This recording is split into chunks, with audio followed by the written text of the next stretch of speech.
Para a maioria das pessoas, Jesus foi o grande defensor dos oprimidos. Por onde quer que ele andava, ele acabava dando atenção para aquelas pessoas que estavam à margem da sociedade. Será que esse conceito, essa visão de Jesus, a concepção dele sempre em favor dos mais pobres, dos mais carentes, ela pode ser transportada hoje para o conceito de oprimido que nós temos?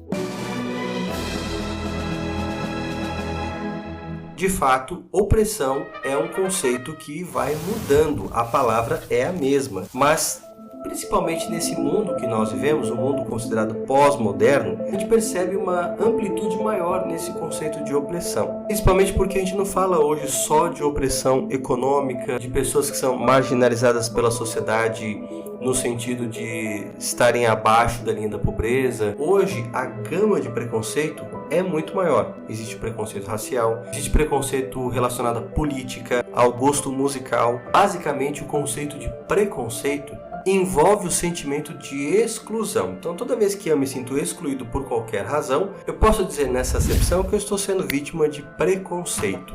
Há uma dimensão hoje muito mais presente, que é a dimensão psicológica, emocional, que torna muito mais difícil definir de forma concreta o que é preconceito.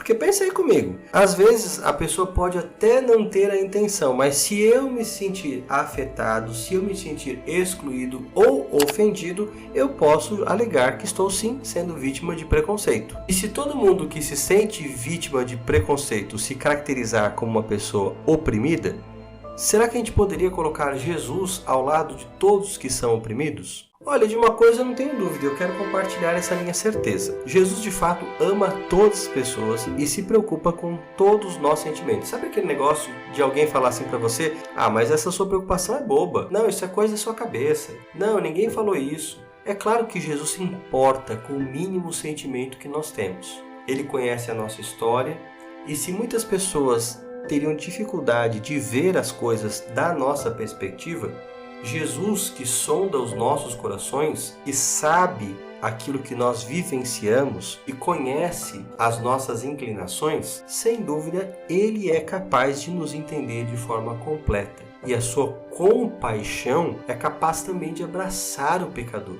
Eu creio num Deus todo-poderoso que se preocupa com todos os seres humanos. A própria Bíblia diz que Ele recolhe as nossas lágrimas no seu odre. É como se ele tivesse uma caixinha para guardar todas as nossas tristezas, as nossas mágoas e tudo aquilo que está pesando no nosso coração. Esse Deus bondoso, maravilhoso, de fato é o único que é capaz de não só entender, mas nos apoiar no momento em que mais precisarmos. Ele é o Deus de toda consolação.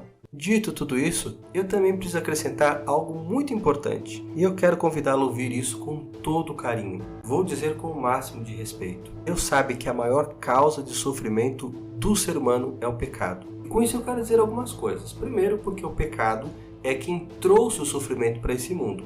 E eu costumo dizer que o pecado tem um efeito randômico, ou seja, aleatório. Por isso, mesmo pessoas boas, às vezes têm que acordar no meio da madrugada e descobrir que o filho, voltando da faculdade, sofreu um acidente. Por isso que crianças nascem com câncer. Por isso pessoas piedosas também podem sofrer perdas, maus tratos, passar por dificuldades. Esse é um mundo onde o mal está presente. Mas quando eu digo que sofremos também pelo pecado, eu quero dizer que sofremos por causa das nossas próprias escolhas. Quando eu assumo uma perspectiva diferente da vontade de Deus, eu estou infringindo sobre mim mesmo um sofrimento que só vai ter fim quando eu reconhecer o meu erro e me voltar a Deus. Sim, infelizmente o pecado traz sofrimento. E embora esse conceito que eu vou anunciar agora não deva ser generalizado, existe sim um paradoxo da opressão. Algumas pessoas reclamam do seu sofrimento, quando na realidade são as suas próprias escolhas que geram esse sofrimento. Uma conduta de vida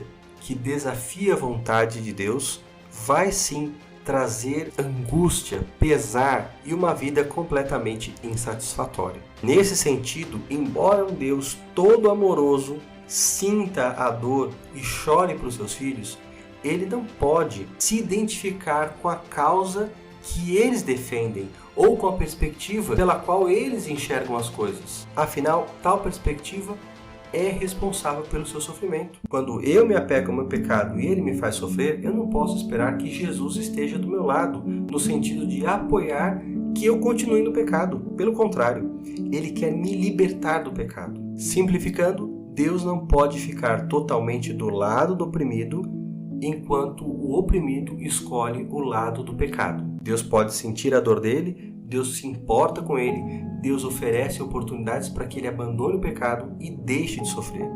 Nesse sentido, Deus tem poder de libertar os oprimidos. E Jesus faz isso tão constantemente como quando ele andava nas ruas empoeiradas da Palestina. Infelizmente, é uma tendência do ser humano de tentar trazer Deus para o seu lado, ao invés de ir para o lado de Deus. Então, nesses casos em que o sofrimento é causado pelo pecado da pessoa, Deus intervém e Jesus age para libertá-la, não para apoiá-la na prática do seu erro. Um exemplo bem simples: nenhum pai que verdadeiramente ame o seu filho vai permitir que ele coloque o dedo na tomada e sofra com choque. O pai vai fazer de tudo para instruí-lo a não provocar dano a si mesmo, por mais que a criança muitas vezes não entenda isso e queira se machucar. Milhões de pessoas que são escravas da homossexualidade, do vício nas drogas, que têm ideias erradas a respeito do mundo, estão entregues a filosofias e ideologias satânicas, estão em sofrimento. Essas pessoas batem no peito e se declaram oprimidas por uma sociedade injusta, mas elas não estão ouvindo a voz do bom pastor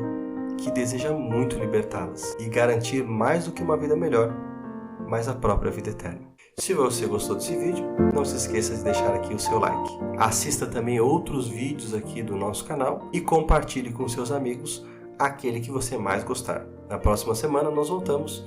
Um forte abraço. Deus abençoe você.